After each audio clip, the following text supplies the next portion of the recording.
This is the NFL on EA Sports. As we head towards kickoff, two quarterbacks will be on the field today trying to push their team to victory. It's Foles Eagles going up against Brady's Patriots. Larry, we are about an hour's drive southwest of downtown Boston in the area known as Patriot Place, Gillette Stadium here in Foxborough. All the success in New England over the last few decades, and this crowd has never been more enthusiastic. A moment ago, the Pats emerged from their locker room. They are set as they'll square off with the Philadelphia Eagles.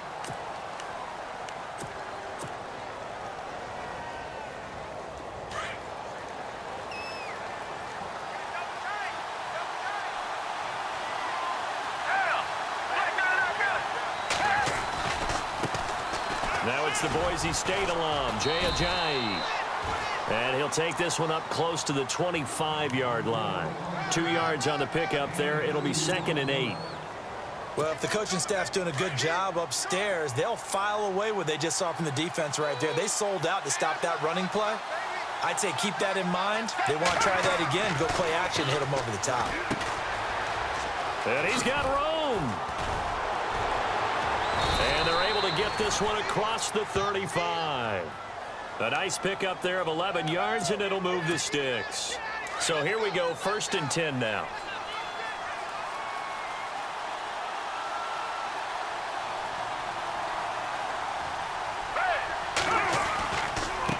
Here's Ajayi. And able to get this one across the 45 before he's brought down. Back-to-back nice plays, 12 yards that time and a 1st down. That O-line, they cleared a big hole there on that run. The athleticism of offensive lines continues to evolve, and we're seeing it here. Not only are they controlling things right at the line of scrimmage, but they're able to get upfield to get to what we call the 2nd and the 3rd levels. You know, get to the linebacker spot, the secondary spot, getting all the way downfield with their blocking, which helps keep the running back clean. They'll try to continue that trend here this afternoon. A big chunk on the ground there, 27 yards. So after that big gain, let's see what else the offense has up its sleeve.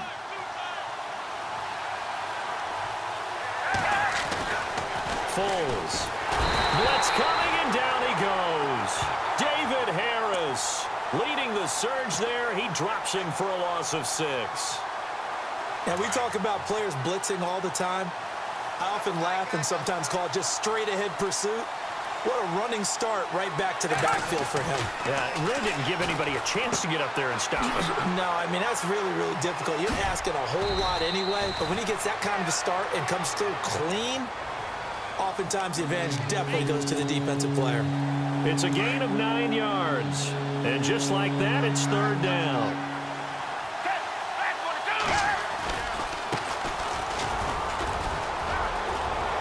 He's got the 1st down inside the 10.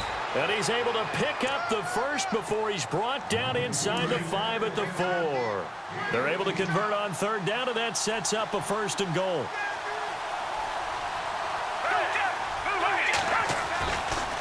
Now the longtime Patriot. It's LeGarrette Blount. And he's in. Touchdown, Eagles. LeGarrette Blount taking it in from 4 yards out. And the Eagles drive right down the field and score on the opening drive. He's got it, and the Eagles lead at 7-zip.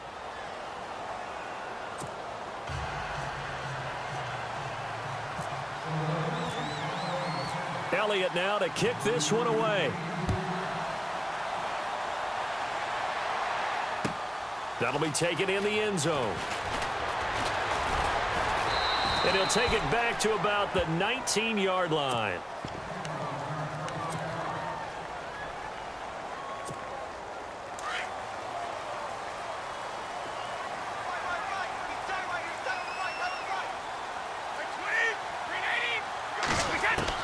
On 1st and 10, here's Brady. And his first look is incomplete. He was looking for Gronk that time, and that'll bring up 2nd down. Pressure, and that's certainly going to be a key to this game going forward. And that time, they were able to get in there and influence the throw. And remember, quarterbacks got to get rid of it. They don't have the Tucker roll that they can fall back on anymore. Brady will try again on 2nd down. Throwing over the middle, but it's incomplete. Unable to get it to Gronkowski that time. And it's third down. Charles, already trailing by a touchdown early. This offense, how imperative is it for them to get points out of this drive? Well, they feel like they have to go ahead and match because of what was already on the board against their defense. But I think even more so, you just want to avoid 3 and outs. You want to be able to stay on the field. Looking for Amendola, and it's intercepted. It's the linebacker, Michael Kendricks. And this return is going to be halted right around the 28-yard line. Eagles will take over here in just a second on offense. And, Charles, as you look back to the Super Bowl title run that they just had, what were some of the moves that made that possible? I'll keep it on the offensive side of the ball because I thought their front office did a fantastic job of having answers in case things happen. Carson Wentz goes out. Well, they had signed Nick Foles to back him up. That worked out pretty well. Getting Alshon Jeffrey as a weapon outside to help them in the passing game. Darren Sproles gets hurt at running back. Corey Clement was signed as an undrafted free agent. He filled in well, and they traded for Jay Ajayi. And how about Jason Peters, losing the all-world left tackle? And how about Vate Vaitai, who they drafted the year before, filled in quite capably. They had answers for everything they needed. And he'll take it into the end zone for an Eagles touchdown. Trey Burton, 25 yards for the touchdown. And the Eagles add 6 to their lead.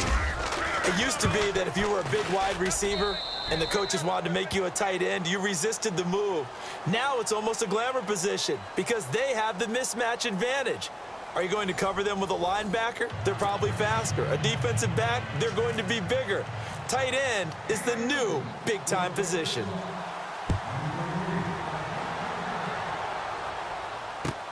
This is taken about 7 yards deep.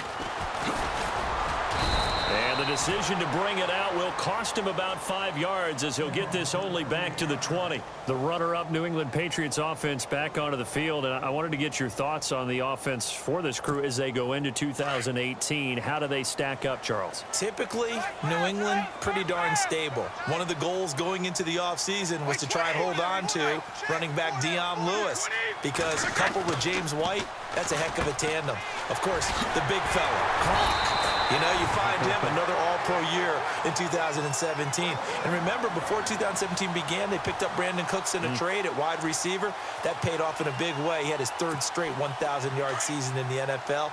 And then, of course, there's Danny Amendola, Chris Hogan, and they expect to get back Julian Edelman for all of 2018, coming off of a knee injury.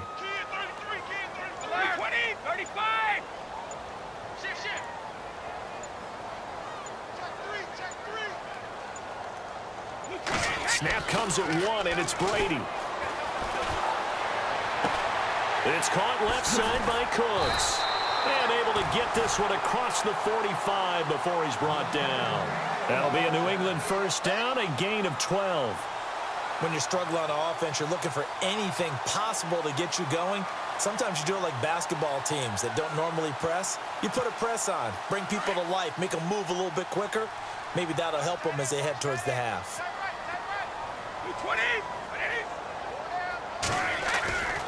Now a former 5th-round pick of the Eagles. This is Dion Lewis.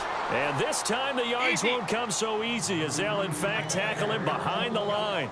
It'll be a loss of 1, and it'll be 2nd and 11.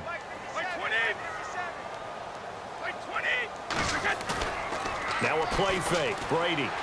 He's going to air one out. And he fires one that's intercepted. Picked off by Malcolm Jenkins. And he's going to take this one back to the 37-yard line. I want to give a hat tip real quick, Charles, to J.J. Watt before the possession switches here. Walter Payton, NFL Man of the Year. They totaled up how much he helped raise for hurricane relief, $37 million. Incredible. Hurricane Harvey, which really hit the Houston area in a big way, and his original goal was $200,000. So congratulations to J.J. Watt and all the people who participated. And Greg Olsen of the Panthers, Benjamin Watson of the Ravens, both tight ends, also nominated and finalists for the most prestigious award as determined by the NFL, the Walter Payton Man of the Year Award. He's going to float this one deep right side. A battle for it, and it's intercepted. Picked off by Super Bowl 49 hero Malcolm Butler. So the football switching hands here in just a second. And, you know, Tom Brady, just to go off on a tangent for a second, may have lost the Super Bowl, but 3rd MVP this past season. And what he did at age 40, really something, right, Charles? Absolutely phenomenal. Ended up beating out Todd Gurley, the running back for the Los Angeles Rams. But he would have traded it for a Super Bowl win, don't you think? How about this? The last 9 NFL MVPs to play in the Super Bowl that same season, 0-9. Yeah. He all the way back to... And Brady going to be intercepted a third time. Picked off by Malcolm Jenkins. And he takes this one back into the end zone. And the Eagles defense gets a pick-6 TD.